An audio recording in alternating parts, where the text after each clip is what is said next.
Do you have continuity or association plan for your business? Has anyone shared the concept of sustainability with you? What about the need to protect the rights of minority shareholders? What are those ingredients germane to having effective meetings? For these and many more, tune into Corporate Governance Platform every Thursday on MITV, your darling station, on DSTV 255 and UHF 43 at 4:30 p.m. Corporate Governance Platform is your best medium for informative and educative strategies for the practice of the corporate governance profession. Institute of Chartered Secretaries and Administrators of Nigeria, ICSAN, the hub of governance professionals.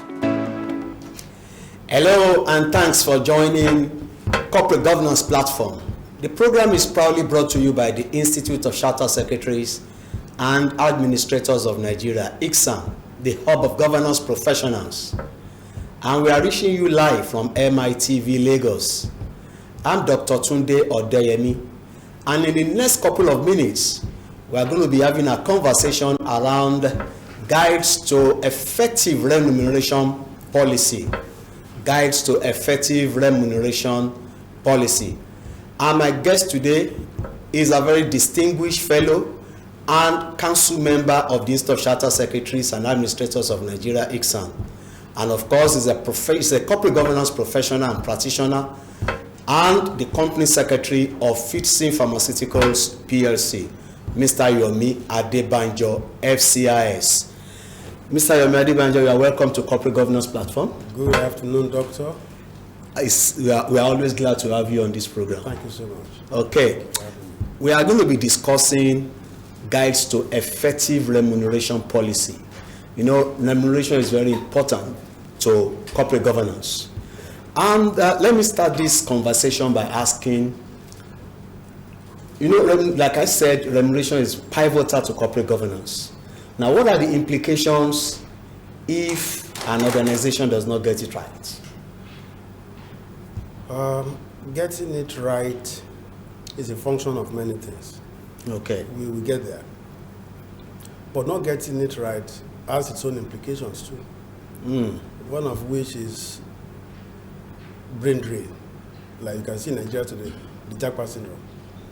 A company that is not able to adequately remunerate cannot retain talents. Wonderful.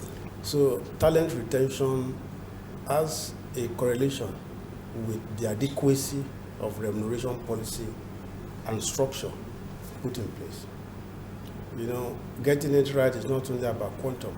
It's not only about how much somebody gets paid. In remuneration structuring, it is not about I have 2 naira, you have 4 naira. A lot also will have to do with equity that people perceive in what they get, intra and inter companies. So getting it right has a lot to do, not only with how much, but how fair I perceive what I get to be relative to others, intra and inter organizations. So the employees must perceive that this remuneration is fair, is okay for it to be effective. He or she has to perceive it as adequate in the circumstance. Okay. Even though adequacy is also a question that is subjective. But at least to a very large extent, the employee should have that mind to say that, well, I'm okay if I compare what I get with what my contemporary get in other company or other companies in the industry. If I compare with what my colleagues on the job, on the same cadre in the business, in the company get, I feel satisfied. Okay. So it's not about, it is huge. It's all about, I consider it in the circumstance to be adequate and sufficient.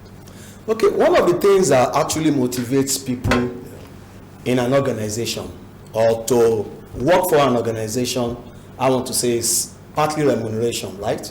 Yeah. Now, what are the functions? Because this function is very critical as far as I am concerned. What are the functions of the remuneration committee? First, as provided by the Nigerian Code of Corporate Governance. That committee is saddled with a lot of responsibilities. I would say their function is murderous. They are like mothers.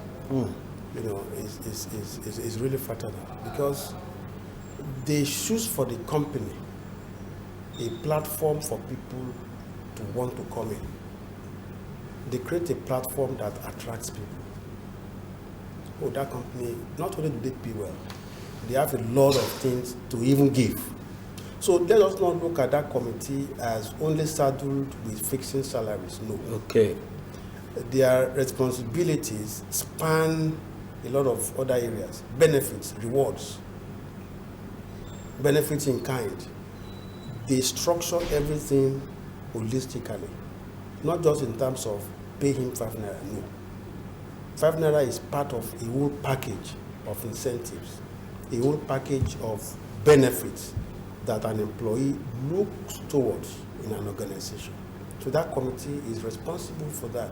So it must be a committee that understands what makes a person tick. How can we get the best out of these people, apart from what we pay them? Don't forget Victor Fromm's theory and all these management theories about what salary really is. It's like a mosquito fleet. You press it. You press it now, mosquito dies. But it doesn't remove mosquito altogether. I know of a company that in the last 3, 4, 5 months increased salaries by up to 300%. Yeah. Wow. By up to 300 to 400% in some areas. But it is also very interesting to note that in a year from now, 6 months down the line, people will begin to look at the size of what they have relative to other factors, such as inflation. So salaries can never be enough. So that committee should not always think that their duty is to fix salaries. Their duty is holistic, thinking about what other things, in what many ways can we incentivize our people? In what many ways can we make our people love us, even when we don't have salaries to pay? There are companies that do not pay salaries in 2, 3 months. Productivity is not dwindling thereby, because they look up to other things apart from financial gains that tie them to that organization. I'm not saying in all cases people stay because other systems are working, but in some, people will still stay, whether they get a lot or not. Even when the company is going through troubles, they understand. Because the policy around the world is not tied only to cash, but to other things that a rational human being will look up towards. And that is the magical functions of the remuneration committee. And that is what the committee must look at. Okay. If that committee is only looking at, let's do salary survey, which is a very major part of their job. Okay. Periodically conduct salary survey in the same industry, and across industries, okay, to be able to determine where should we play. They will do that, but they won't stop at that as well. They will go further to also define other things in benefits that will make us have a relationship with the workforce that is beyond pay me I go. Wonderful, wonderful. At this point, I'd like to invite our viewers to be part of the show. And to be part of the show, you can either ask questions or make comments. We are discussing guides to effective remuneration policy. And Mr. YOMI ADEBANJO, FCIS, is leading the conversation. You can ask questions, and of course, you can also make comments. And to do this, we only receive text message. Send your text message to 080-2323-1287. I take the number again. Only text message to 080-2323-1287. You have the number on the screen of your television set, and we are discussing guides to effective remuneration policy. Mr. ADEBANJO has also just told us that it goes beyond fixing an amount. It's something that should really motivate the individual to continue to work for the organization, right? Correct. Now, there is a catchphrase in corporate governance that says remuneration should be adequate enough to attract, to retain, and to motivate. But it should not be excessive. That is key for me. Can you explain this catchphrase for our viewers to understand it better? Well, the aim of every employer is to have continuity. And that continuity revolves around the workforce. Sure. If you have a workforce today, and tomorrow you get to the office, they're no longer there, there will be no continuity. Productivity is in the dustbin. So that phrase, to attract, not only will you attract people, you must bring them here. When you are bringing them, there are promises you have made. Those promises must be based on facts.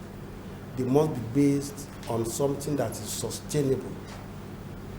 If I give you a promise that in this company as you come, I attract you, no problem. You are attracted by knowing that we pay well. But you've not also been told that this is the culture in the organization. That's why I said the role of the committee is not just in fixing the salaries. Their role extends to ensuring all of these three phrases here, three words.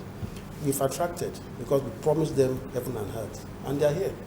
Now, how can we make them stay longer, stay here? That now goes into training package that you have for them. Am I communicating? Yes. Other rewards, incentives, thank you messages when they do well, the appraisal system. These are other things that make somebody want to say, oh, I will wait.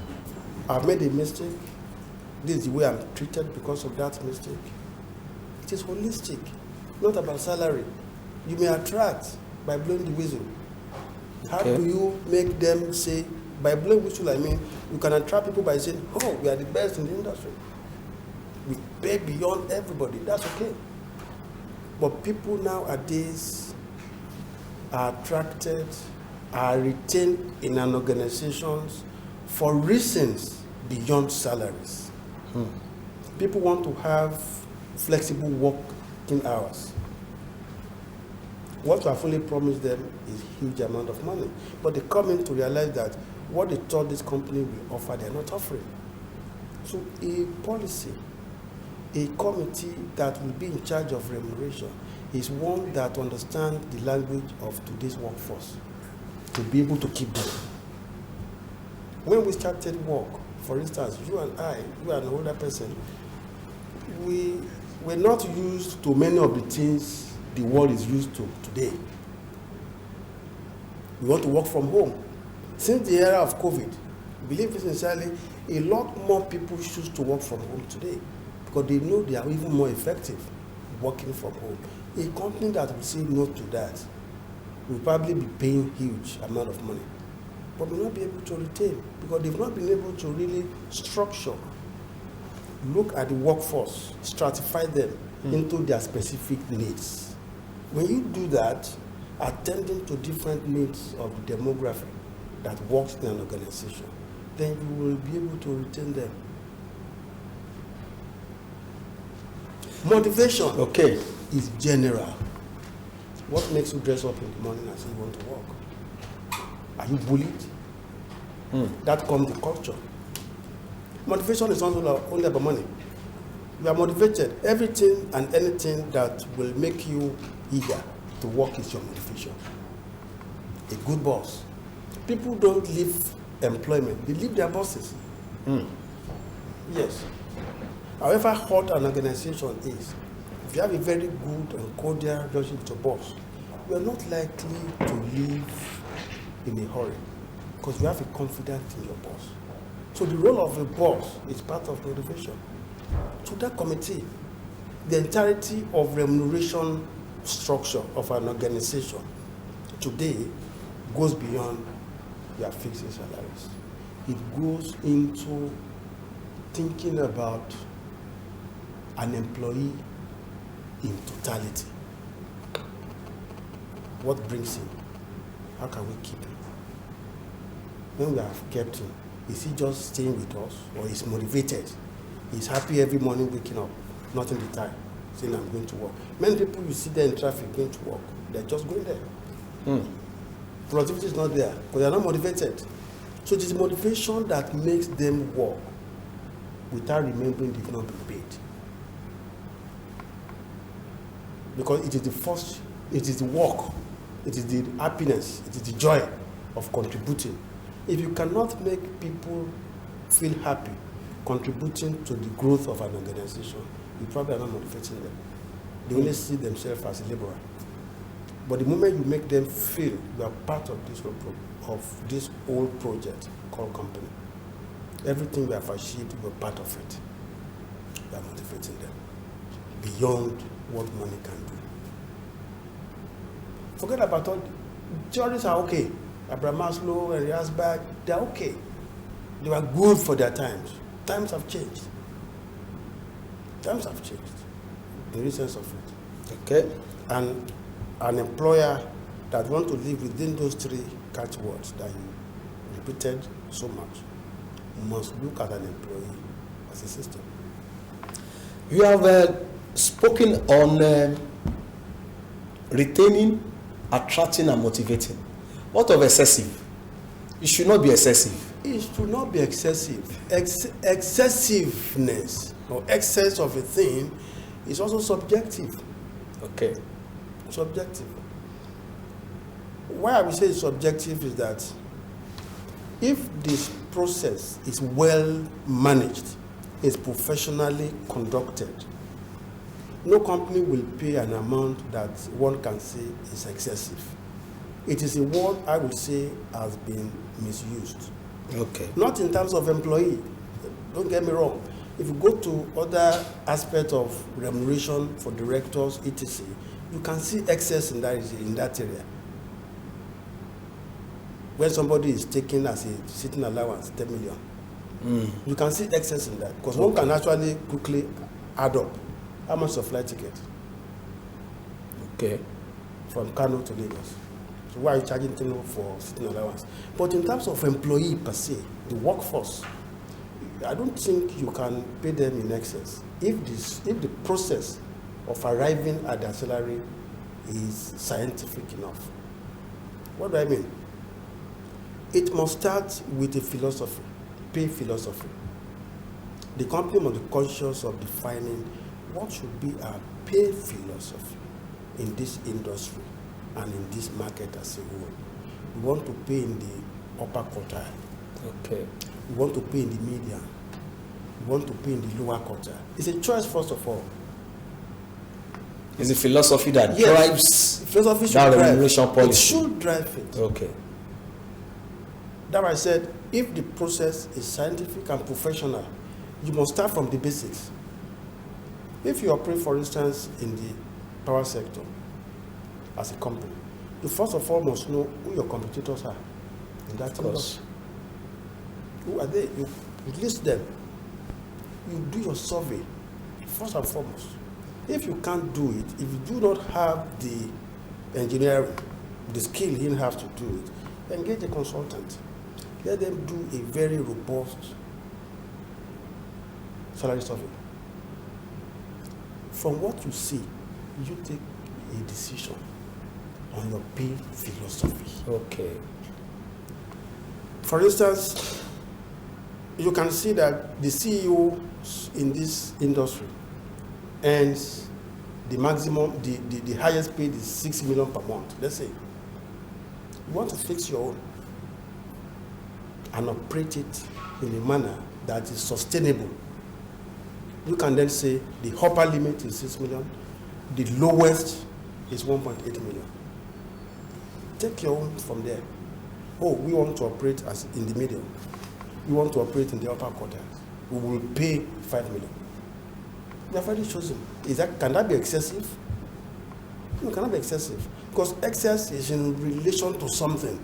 Because your philosophy determines it. Whatever amount that you are putting there. And the person that is paying 6 million is paying because you also have looked at his books. And it will be cheating to those employees who are working that work not to be so remunerated. Okay, let me take you to another aspect. The Nigerian Code of Corporate Governance recommends that the remuneration committee should develop a formal, clear and transparent policies and procedure for remuneration, just like you are saying. But the word clear and transparent, what is the essence of using that word clear and transparent in developing a remuneration policy? See, to be very straightforward, without going here and there, being transparent in this regard means that remove all elements of subjectivity from that policy. Subjective considerations. Let it be easy for anybody coming from anywhere to look at the policy, not even that, to call Mr. A, please come. I want to see what you get. And he says, this is what I get. You hold it. He calls Mr. D. Mr. D, come. I know we are both on the same cadre. What did you get? Mr. D says, this is what I get. Am I communicating? The clear and transparency in that sense is, you are getting 2 naira. This man is getting 50 kobo. You are the same cadre. What account for these differentials? The explanation of that differentials should not be in somebody's brain. It should be on paper. To the extent that that is possible, it is clear and transparent.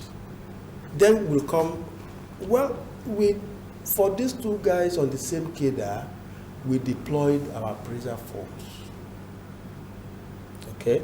What they each get is a percentage based on their scores. Then one can explain that, you see this man that got 5 naira, he got 5 naira because 5 naira is a function of a factor. He scored A in his appraisal the last time. A in our organization, for instance, may be 10.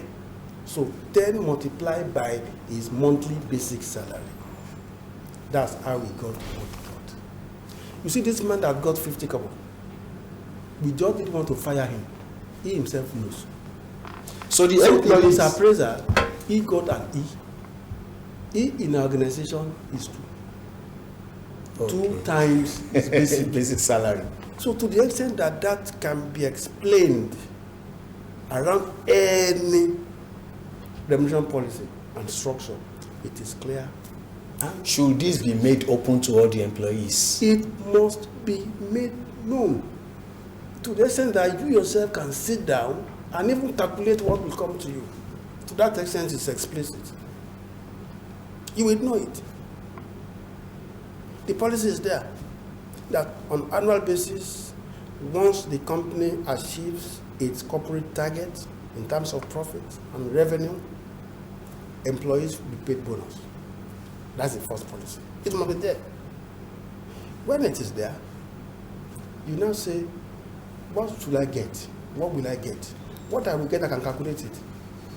Because I will look at my appraiser. Because my appraiser also must go through a process that is professional. Discussed with me, made open to me, and I've seen what I score.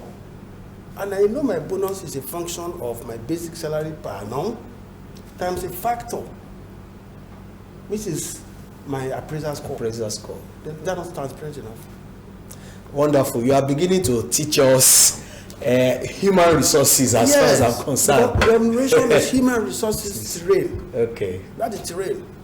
So it's not mainly, it is having every stake in corporate governance, because in governance, what we're trying to do is make sure people are adequately remunerated while balancing the removal of excess reward to a certain people. So it becomes very germane there too. But the whole essence of remuneration policies, etc., will be driven by a very professional HR expert. Okay, on that aspect, let me also take you up on another aspect of the Nigerian Code of Corporate Governance that recommended that the remuneration committee should actually determine the remuneration structure and policy for the directors and the senior management employees. Now the question is, who are the senior management employees and who are the people that would now determine the remuneration for the lower cadres, for the junior employees?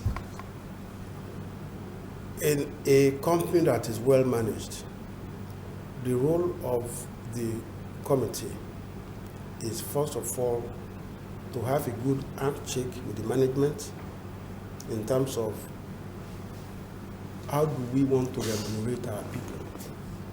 Once you agree on that, management will normally present a proposal for the lower cadre. Present it to the committee looks at the credibility in it, approves. When it comes to remuneration of the executives, in other words, what I'm saying is that what is approved for those below managerial level is basically a structure predetermined to ensure the three things that you have mentioned. Once that is done, in terms of money value, that will be agreed for the managerial and directors, and that must be approved by the committee Okay. made up in companies that have them of non-executive directors who understands what it takes, but they're also experienced, who knows what it takes to manage a company using this workforce. Okay, I have a text message from somebody. He says his name is David. He said, we have minimum pay, though not everybody is paying the minimum pay now. But why is it that we cannot have maximum pay? That's the question David is asking. Yeah, if David has been following us, you can't have maximum pay because it is reward and benefit here. What do I mean? The person who is working knows the kind of work he has worked, knows the kind of energy he has put in, and what he gets to him must be commensurate. So the company will now determine, this year we have used this guy to generate 5 billion. This guy is now asking us to pay him 50 million per annum. His counterpart in other company in the same industry has been used to generate 2 billion. His employer is paying him 700,000 or 70,000. It's all about, I believe you have done it, you should get it. It cannot be excessive. More so if it is driven by a clear philosophy. Okay. That is the starting point. It must be driven by a clear philosophy. Yeah, you have said it all. Remuneration must be driven by a clear philosophy. We have so many issues to tackle here, but we have limited time to do so. Yep. Thank you very much, Mr. YOMI ADEBANJO, FCIS, for coming on the show and for sharing your thoughts. Maybe one of these days we will be able to drag you here again to come and to continue with the discussion on remuneration policy as it relates to corporate governance. And that is the most we can take. We want to thank you for being part of the show, especially David for sending that text message. We invite you to join us again next time, same station, same time. I remain your host, Tunde Odeyemi, and on behalf of my producer, Adegboye Galabiran, and my technical director, David Adepoju, and of course the camera crew, I'm saying bye for now. See you next week. Do you have continuity or association plan for your business? Has anyone shared the concept of sustainability with you? What about the need to protect the rights of minority shareholders? What are those ingredients germane to having effective meetings? For these and many more, tune into Corporate Governance Platform every Thursday on MITV, your darling station, on DSTV 255 and UHF 43 at 4:30 p.m. Corporate Governance Platform is your best medium for informative and educative strategies for the practice of the corporate governance.